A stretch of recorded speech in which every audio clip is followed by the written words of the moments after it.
My sister Tracy is the one who said to me, Tony, you know, when you make it, you can help us come on. So I always try to abide that. But the responsibility of it is so heavy for me. I feel I can never live my life, and I never used to say it. I never used to say anything to anybody, but since we've been doing this show. Tony can treat them people however the fuck she want to treat them people, because they really like tried to share her spotlight. I don't like, they tried to forcefully make her share her stardom.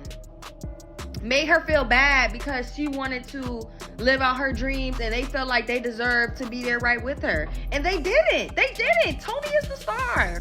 Imagine being in a family where your own sisters become your biggest rivals. That's exactly what Toni Braxton has faced throughout her career. As the most successful member of the Braxton family, Toni's rise to fame brought a lot of pressure. She was expected to bring everyone along with her, and that weight only grew over time. Now, after years of carrying that burden, Toni is finally opening up about how burnt out she feels. She's especially hurt by her sister Trina, who still pushes the responsibility onto her, even though the other siblings have become more capable of helping. Growing up in the same house doesn't guarantee you'll have the same values or outlook on life, but the Braxtons have taken that to an extreme. It's clear the sisters struggle to get along, and no one feels that tension more than Toni. She's been carrying the weight of their differences for far too long. Toni Braxton is the oldest of the Braxton siblings, and she's also one of the most successful female R&B artists in history. With 70 million albums sold and 7 Grammy Awards, Toni stands alongside the legends of music. She first began singing with her sisters in the early 80s as part of the group The Braxtons. However, it wasn't long before industry giants like LaFace Records' L.A. Reid and Kenneth Babyface Edmonds recognized her incredible talent and offered her a solo contract. In 1993, Toni's debut album, Toni Braxton, was released, and it received glowing reviews. The album skyrocketed to #1 on the Billboard 200 and sold over 10 million copies worldwide. This success gave her a lot of momentum, and her second album, Secrets, followed in 1996, becoming another massive hit. Did you have to parent them? Sometimes, yeah. Okay. When I was about 13 or 14, my mom, she had a really bad accident. She fell. And her back was really messed up, so she was in the hospital a long time. And so I was a surrogate parent for a moment. Where was Dad? Working, had to make a living, had 6 kids. So what would it look like for you if it were different? If you didn't have that responsibility and if they weren't leaning on you, what would your life look like? What would you be doing? Well, I would have soared higher. You think so? Absolutely. The single Unbreak My Heart sold 10 million copies, making it one of the best-selling singles of all time. Toni went on to release 9 studio albums, with her most recent one coming out in 2020. Every album received significant success, solidifying her place in music history. But with all of this success came added pressure. As Toni's career skyrocketed, her sisters began to rely on her to take care of their family's financial needs. Toni shouldered this responsibility for a long time, but it wasn't always easy. She did it out of love, but over time her sisters became too comfortable, leaving her to handle the burden. The one person who helped without Toni asking was Tamar, her sister, who always had her back when needed. Before Tamar Braxton's career took off with Vince Herbert by her side, there were a lot of behind-the-scenes issues within the Braxton family, especially for Toni. As the most successful member of the family, Toni faced constant pressure. One of the things that frustrated her the most was how her sisters, Trina and Tawanda, seemed to take more than they were willing to give. Toni didn't mind helping out, but she felt like her sisters were constantly asking for more without offering. Daddy's divorced, and a divorced mom pretty much got nothing. I'm not going to leave my mom by herself. So I'm going to make sure my mother's taken care of. None of my siblings have helped me take care of my mother to make sure she was okay, except for Tamar. In return, Trina, in particular, always felt like she had a right to be compensated for the work she had done as a backup singer for Toni. She had bills to pay, just like everyone else. And while Toni paid strangers for their work, Trina couldn't understand why she wasn't getting the same treatment.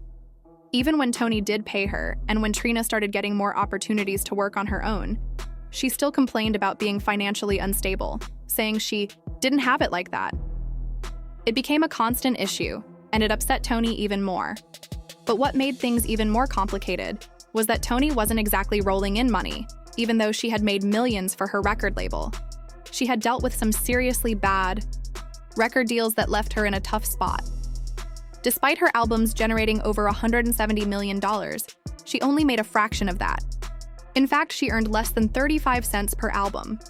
Her label, Arista and LaFace Records, was making a fortune off her success, while she barely saw any of it. Toni had to fight to get what she deserved, even suing her label for what she called a slave contract. But even when she did get money, it wasn't enough to cover her lifestyle, travel, and studio time. This financial mess led Toni to file for bankruptcy not once, but twice. To make matters worse, she was accused of fraudulently transferring $53,000 to her ex-husband, Kerry Lewis, to avoid paying off her creditors. During her first bankruptcy, Toni tried to get public support by sharing her story with Oprah. She hoped it would shed light on the shady deals she had been stuck in, but Oprah's response wasn't what Toni expected. Oprah, who had strong ties with the executives at LaFace Records, turned the interview around and scolded Toni for her lavish spending habits. Instead of offering sympathy, Oprah's interview was humiliating for Toni, and it left viewers seeing a different side of the Braxton family drama. She was so freaking mean to me. I was in shock. Do you take responsibility for the situation that you're in right now? 100%. 100%. 100%. I couldn't believe it because I loved her so much. I admired her and looked up to her. And she pretty much reprimanded me. I read that you were upset about stories that your overspending caused this. She says to me, I hear you have Gucci flatware. I'm Oprah Winfrey and I don't have Gucci flatware. First of all, I didn't know Gucci made silverware. You ain't got Gucci flatware because you didn't want to buy it. It's not because you couldn't afford it. What do you mean? And immediately, she made me feel this big. Toni Braxton's life has been full of ups and downs, and her financial struggles are just one part of the story. The second time she filed for bankruptcy, it was due to serious health issues. Toni was battling lupus and a heart condition, which forced her to cancel her Las Vegas shows. This not only affected her income, but also added more pressure when she was hit with huge tax debts. The IRS claimed she owed over $340,000 in back taxes, and the state of California added another $110,000. That meant Toni had to pay nearly $500,000 in taxes, all while dealing with her health problems and the expensive medical treatments she needed. It was an incredibly difficult time, but somehow, Toni managed to survive and rebuild after filing for bankruptcy twice. People have speculated that part of the reason Toni struggled with money was because she was always trying to support her family, even though her record label was taking advantage of her.